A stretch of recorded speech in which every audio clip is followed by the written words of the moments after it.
Ediatua Tongoro, bonjour. Bonjour Alain, un réel plaisir de vous retrouver ce matin encore. Plaisir partagé. Alors, ce matin, vous avez décidé avec votre invité de nous entretenir sur la pression que subissent les femmes et le mental qui pourrait flancher. Exactement, et vous le savez, nous sommes dans le mois de mars, mois dédié aux droits des femmes, et nous parlons aujourd'hui d'une problématique silencieuse, j'ai envie de dire. Il s'agit, comme vous l'avez si bien dit, de la pression psychologique que vivent de nombreuses femmes dans nos sociétés entre responsabilités familiales, exigences professionnelles et même défis sociaux. Certaines femmes finissent malheureusement par vaciller mentalement, et c'est donc le thème que nous abordons ce matin avec notre spécialiste du jour. Il s'agit bien évidemment de Monsieur Jérémy Orou, psychologue clinicien. Bonjour monsieur. Bonjour Madame Christelle. Merci d'être avec Monsieur nous. Orou, bienvenue. Merci beaucoup. Bonjour. Alors, avant la première question, nous allons aller du côté de la réalisation, voir cet élément. De mon commerce, beaucoup plus social, en plus financier. Avec la situation économique du pays, c'est un peu compliqué. Je gère avec la prière, avec la méditation et parfois avec des voyages. J'essaie de prendre du temps pour moi. Il faut aussi des fois comprendre qu'on ne peut pas tout porter seul. On doit sortir, on ne va pas se négliger, sortir pour se distraire, pour parler aussi aux gens des stress qu'on subit au quotidien, tout ça. Ça aide beaucoup. Les femmes seules ne peuvent s'en sortir sans les hommes. Les hommes doivent nous écouter, c'est très important, l'écoute des hommes. En Afrique, surtout au Bénin, on nous exige à rester malgré tout. On dit, si tu n'es pas mariée, tu n'es pas une bonne femme, tout ça, de ne pas regarder ça. On n'a qu'à voir la santé mentale d'abord. Notre santé mentale compte plus que tout. Alors, monsieur Orou, on parle beaucoup de pression psychologique aujourd'hui. Est-ce que les femmes sont particulièrement plus exposées à cette pression-là et pourquoi? Bonjour madame, je salue tous les téléspectateurs. C'est toujours un plaisir pour moi de passer ici pour apporter quelques éclairages. Je souhaite d'ores et déjà bon mois de la femme à toutes les femmes et à toutes les jeunes filles. Merci beaucoup. Alors, il n'y a pas d'étude spécifique qui a été faite pour faire des comparaisons sur la pression psychologique entre la personne de sexe masculin et la personne de sexe féminin. En revanche, il est à l'analyse des éléments qui nous permettent quand même d'identifier des facteurs spécifiques qui existent chez la femme qui n'existent pas chez l'homme. Par exemple, les facteurs physiologiques. Beaucoup de femmes seront dans leur lieu de travail, dans leur contexte de vie sociale et professionnelle, sous le spectre de leur fonctionnement. Je veux faire allusion, par exemple, à la période menstruelle, avec tout ce que cela comporte comme dysménorrhée. Mais personne n'en tient compte dans la société.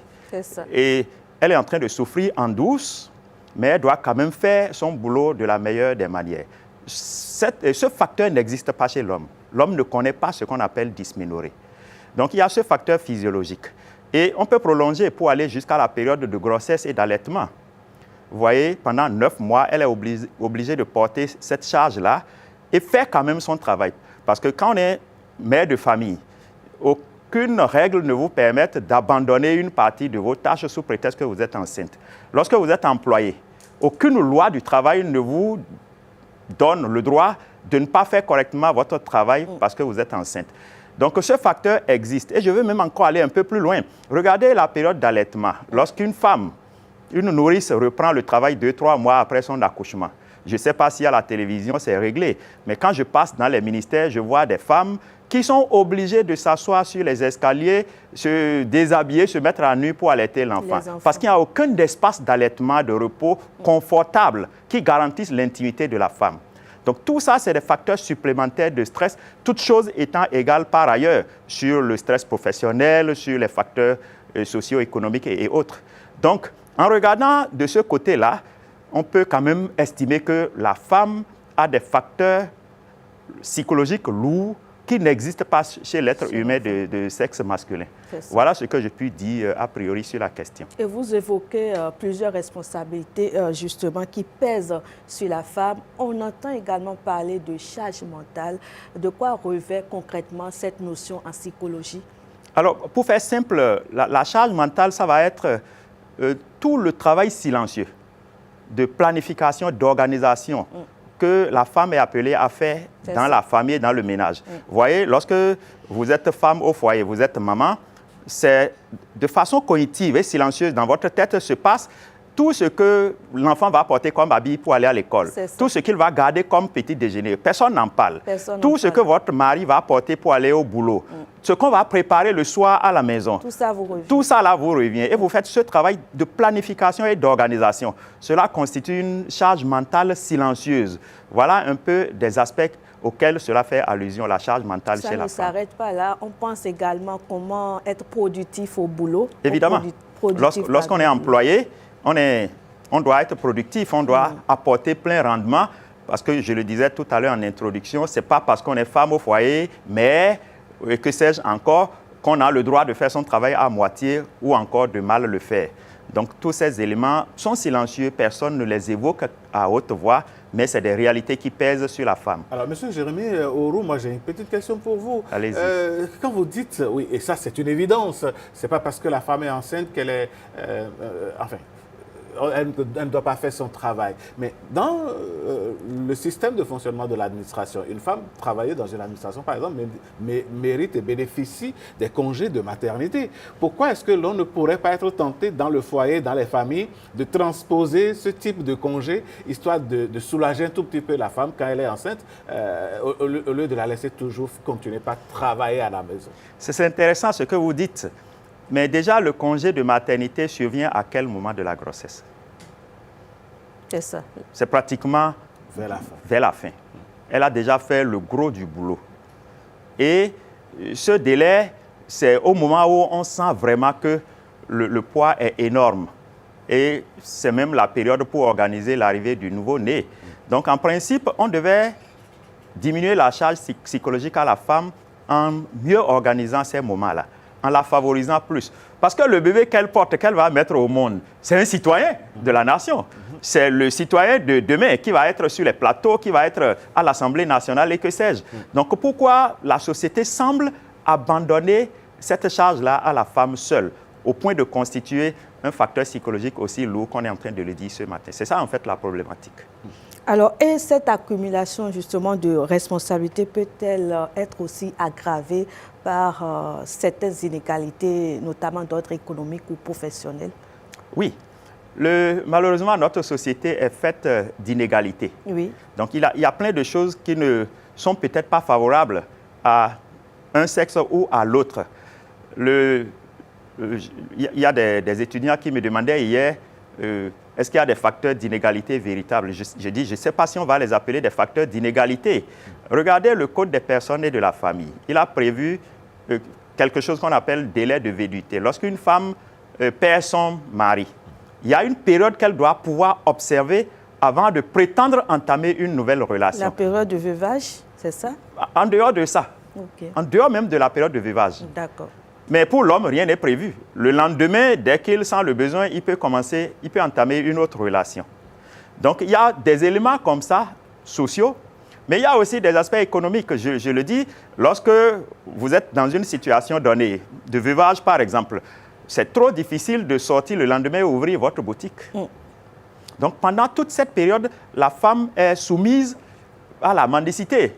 Elle dépend de ce que les gens vont éventuellement venir lui donner comme soutien, alors qu'elle a la capacité de se battre et de pouvoir à la satisfaction de ses besoins. Donc, il y a plein d'éléments dans notre société qui, quand on les analyse en profondeur, vont résonner comme des inégalités. Mais, Monsieur Aurou, je prends le pan de cette période de viduité dont vous parlez. Le législateur, dans la préparation de ce texte, a évoqué la possibilité pour la femme de se retrouver peut-être, de se découvrir enceinte peut-être de son défunt mari. C'est pourquoi on lui a imposé cette période. Pourquoi alors ce type d'injustice que vous semblez dénoncer? Non. Et pour être complet, je peux même dire qu'on y a mis un peu de bémol. Aujourd'hui, avec les technologies, la femme a la possibilité, avant ce délai-là, de prouver qu'elle est enceinte de personne. Mais de vous à moi, lorsqu'une femme perd son mari et 2-3 mois après, on la voit dans les buvettes, dans les marchés, se balader main dans les mains avec un autre monsieur, ça ne sera salué socialement par personne. C'est ça la réalité. Alors, et quand ces situations d'inégalité ou d'injustice se répètent au fil du temps, M. Roux, quel effet cela peut-il finalement avoir sur le mental de la femme? Alors, vous avez dit injustice, vous avez dit inégalité, vous avez dit injustice. Vous savez, l'injustice se retrouve dans la classification des blessures émotionnelles. Quand on va dans la typologie des blessures émotionnelles, il devrait en avoir 5. On parle du rejet, de l'abandon, de l'humiliation, de la trahison et de l'injustice. Donc l'injustice est reconnue par les spécialistes comme une blessure émotionnelle. Donc lorsque quelqu'un subit une blessure émotionnelle de genre injustice, bon, évidemment, il ne meurt pas, mais il développe un masque. C'est ça. Il développe un masque de rigidité. Et c'est ça qui braque tout de suite, c'est ça? Oui, et c'est ça qui rend les interactions difficiles.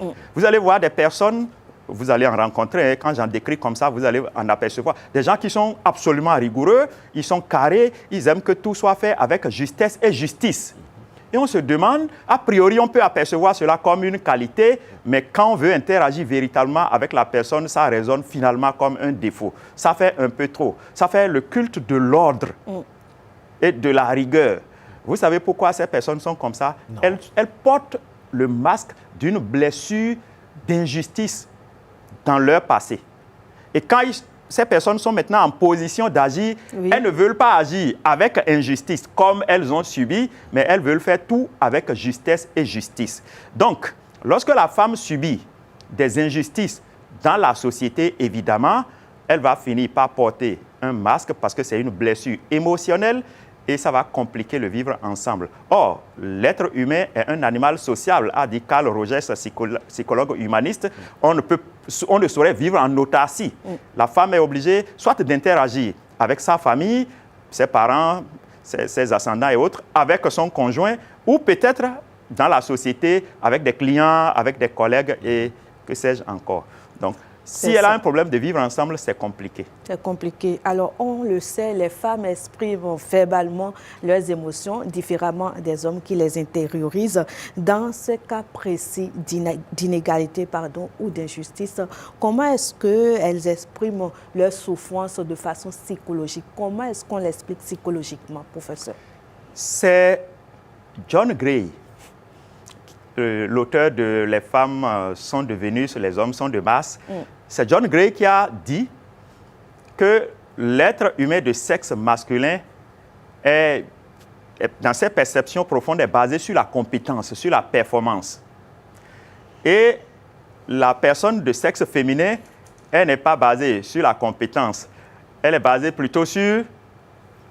Les émotions? Les émotions. J'ai craint que vous dites sur l'incompétence. Je n'oserais pas. Ce serait un scandale. Hein? Absolument. Non, mesdames, vous n'êtes pas incompétente, vous êtes simplement émotionnelle. Donc, la femme étant un être émotionnel, c'est comme si elle a ses émotions à fleur de peau. Elle exprime plus facilement ses émotions.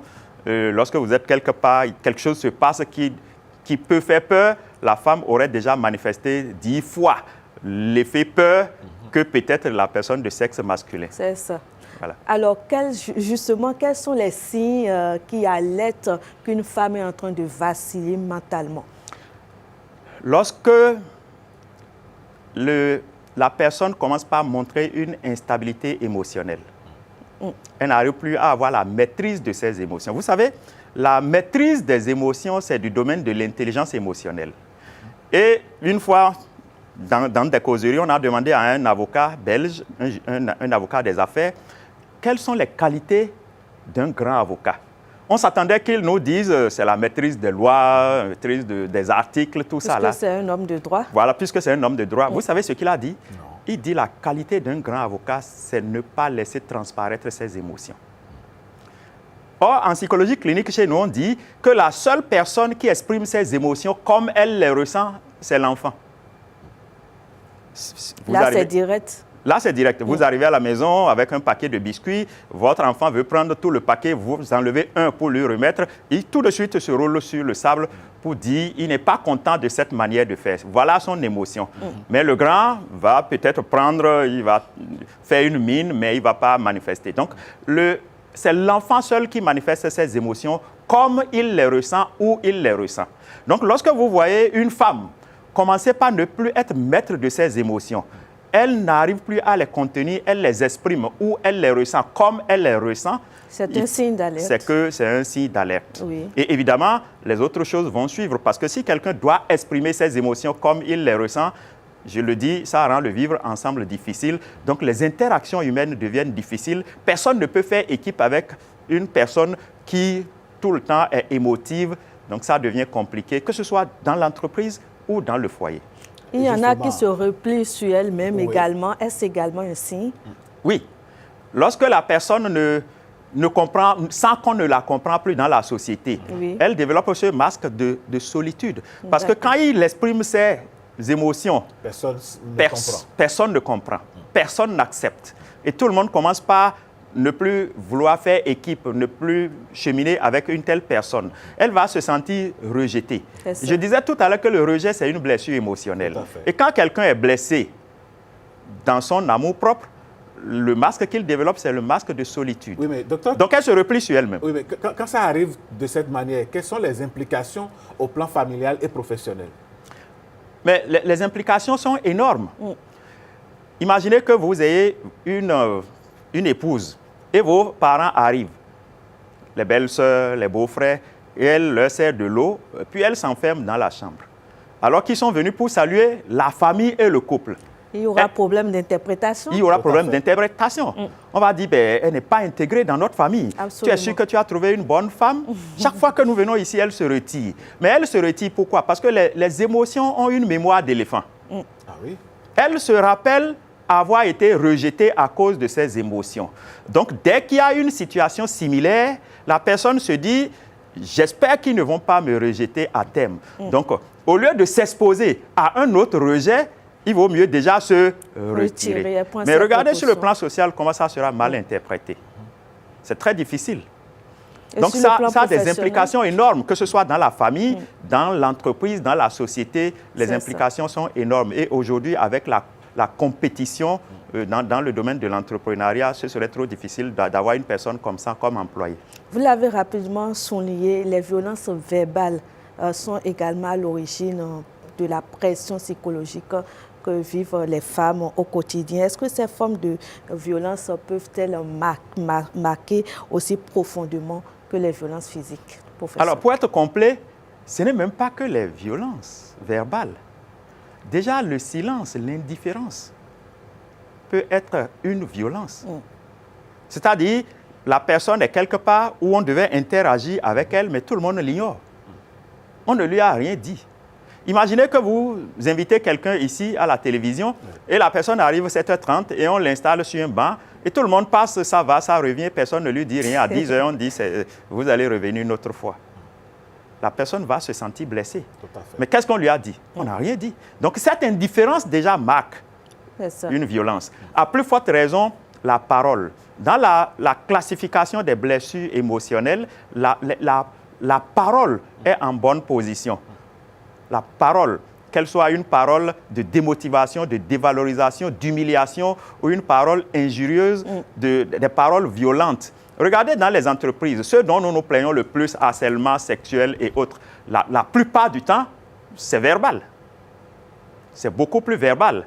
Donc, la violence verbale est en bonne place dans les violences psychologiques que la personne humaine peut subir, et en particulier la femme. Monsieur Ourou, on voit souvent dans la société des personnes qui disent « Bon, puisque moi je ne suis pas bien vu, on ne m'aime pas, pour ne plus créer trop de problèmes, je me retire dans mon coin, je préfère garder le silence. » Est-ce que c'est une bonne attitude? Ça ne pourrait pas être une bonne attitude dans le long terme. Il y a des endroits où tu arrives, tu te rends compte que je n'ai pas véritablement ma place. Et le bon sens te dit non, il vaut mieux t'éclipser. Ça, c'est un fait à mettre à part. Mais la personne qui, chaque fois qu'il faut apparaître, préfère se replier, il faut bien vérifier la personne porte une blessure de rejet de son passé. Lorsque nous allons dans les entreprises pour faire le profil psychologique des gens, en voyant une personne, c'est trop difficile de savoir quelle blessure elle a subie dans son passé. Mais simplement en voyant le masque qu'elle porte, on fait le lien par rapport à la blessure. Donc, le fait d'aimer se retirer, moi je préfère être toujours dans mon coin, j'aime rester dans mon coin, c'est en fait un masque. Et ce masque, c'est une blessure. Cette blessure, c'est le rejet. Maintenant, je veux expliquer quelque chose. Je vous disais tout à l'heure que les émotions ont une mémoire d'éléphant. La personne peut avoir subi une blessure qu'elle ignore. En plus. En plus. Et ça remonte. Et ça remonte. Ça date peut-être de sa naissance. Comment ça s'explique? Le couple était en train d'attendre un enfant garçon. C'était leur 4e ou 5e enfant. Et on se rend compte encore que c'est une fille. Et la maman dit... Oh. Et on annonce au papa à 10 h. Et il dit encore, et c'est vers 20 h qu'il vient prendre les factures avec négligence. Cette information-là est perçue par le bébé qui vient de naître. Ah bon? Bien sûr. Mais attends, à quel moment vous apprenez à l'enfant à entendre? Il naît avec l'ouïe. Donc il entend. Et l'analyse et l'interprétation des faits, ce n'est pas notre chair qui le fait, ce n'est même pas l'intelligence, c'est le système émotionnel qui le fait. Donc, ces informations sont déjà capitalisées au niveau émotionnel. Cet enfant va grandir, on va se rendre compte que c'est elle qui ressemble le plus à papa, elle devient chouchou de papa, elle est plus intelligente, elle fait tous ses diplômes sans difficulté, on commence par l'aimer, mais elle va toujours garder en souvenir ce rejet-là. Et chaque fois que vous allez vouloir qu'elle soit proche de vous, elle va se retirer parce qu'elle va continuer à garder son masque, sauf si on a eu le privilège de faire un travail psychologique pour la guérir de sa blessure émotionnelle, qui date du reste de sa naissance. Donc, en tout temps, tout le monde a dû oublier. On ne sait pas pourquoi elle est comme ça. Elle est née comme ça. Non, les amis, elle n'est pas née comme ça. Vous avez fait une blessure que vous ignorez. Alors, je rebondis sur la question d'Alain tout à l'heure. Est-ce qu'on constate que malgré cette souffrance, certaines femmes choisissent de se taire? Comment cela s'explique-t-il? Je pense rapidement à deux choses. La première chose, c'est peut-être le manque d'information. D'accord. Le manque d'information. Aujourd'hui, nous sommes dans un contexte où il y a quand même la possibilité de se faire écouter par un professionnel. Parce que qu'est-ce qui se passe? Lorsque une femme subit une pression psychologique particulière et elle décide d'en parler à une copine à côté, elle va dire, ma chère, c'est comme ça, hein? C'est comme ça, tout le monde supporte. Et on ne comprend pas pourquoi tu ne supportes pas. Or, tout le monde n'est pas supposé supporter les mêmes choses de la même manière. Tout le monde n'est pas tout le monde. Parce qu'il y a ce qu'on appelle en psychologie le seuil de vulnérabilité ou le seuil d'acceptabilité. Moi, j'ai ma capacité d'accepter les choses. Vous avez votre capacité parce que nous n'avons pas eu le même développement psycho-affectif. Donc, à partir de ce moment-là, ne prétendez pas que tout le monde puisse supporter les mêmes choses de la même manière. Mais lorsque tu en parles, on va dire, mais c'est comme ça, il faut supporter. Donc, lorsque tu dis à 1, 2, 3 personnes et tout le monde dit, ah, c'est comme ça, il faut supporter, il faut tourner la page, il faut damer, la personne est obligée de s'enfermer. Alors qu'elle, si elle avait la bonne information, elle aurait pu simplement se faire écouter par un professionnel. Nous sommes quand même beaucoup de psychologues à travers le territoire national. Ça, c'est la première chose. La deuxième chose, c'est les pesanteurs sociaux. Vous voyez, lorsque vous dites, quelqu'un dit, ah, je vais voir mon psychologue. Ah bon, psychologue? On tique. Dès qu'on entend le préfixe psy, il y a problème. Il y a problème. Alors qu'en principe, vous et nous, chacun est en droit, pour peu qu'il sent que certaines situations sont en train de le surpasser, de voir son psychologue. Alors, professeur, vous le savez, il y a pas mal de femmes qui nous suivent en ce moment et qui peut-être traversent ce genre de situation. Qu'avez-vous envie de leur dire, de leur passer comme message afin qu'elles soient plus résilientes sur le plan social et psychologique? Déjà, je voudrais dire à toutes les femmes qui souffrent en douce depuis des années qu'en principe, la souffrance n'est pas une panacée. Ce n'est pas ce à quoi elles sont destinées. Elles ont la possibilité de s'exposer à autre chose que de s'enfermer dans la souffrance. On peut s'approcher des professionnels et là, le soulagement vient tout de suite. On peut créer des groupes d'échange, des personnes qui ont véritablement subi les mêmes blessures. En échangeant, certaines personnes ont réussi certainement à surmonter, elles vont nous aider. Donc, il est hors de question aujourd'hui que les femmes s'enferment en train de souffrir de la pression, du stress, de l'angoisse, basculer dans la dépression, ce n'est pas une bonne chose. Nous vous aimons beaucoup, mesdames, nous vous apprécions, nous ne voulons vraiment pas que cela soit votre portion. On va finir sur votre mot de la fin. Ben, je voudrais déjà souhaiter bonne célébration à toutes les femmes et je souhaite que les injustices sociales puissent reculer afin que le bien-être psychologique et social soit vraiment le partage de toutes les femmes durant ce mois de célébration et les jours à venir. Merci, professeur, pour toutes ces informations qui, j'espère, tombent dans de bonnes oreilles ce matin. Alain, c'est fini pour aujourd'hui. Merci, Christelle Tongodo Ediacho. On espère véritablement que notre environnement va s'assainir et que chacun, qu'on soit femme ou homme, enfant ou jeune ou adulte, qu'on puisse être à l'aise dans sa tête. Et s'il y a problème, il faut s'adresser aux personnes expérimentées. Surtout il ne faut pas se surtout taire. s'adresser aux personnes qui sont formées pour la chose. Les psychologues ne sont pas ceux qui traitent les fous. Nous ne sommes pas fous. Et donc, ce sont des personnes qualifiées, formées pour nous écouter, nous proposer des solutions pour pouvoir s'en sortir. Allez, nous, on sort de cette rubrique, n'est-ce pas? Absolument, on se retrouve demain pour toujours notre pour la thématique. cause de la santé. Tout à fait. Allez, merci Christelle.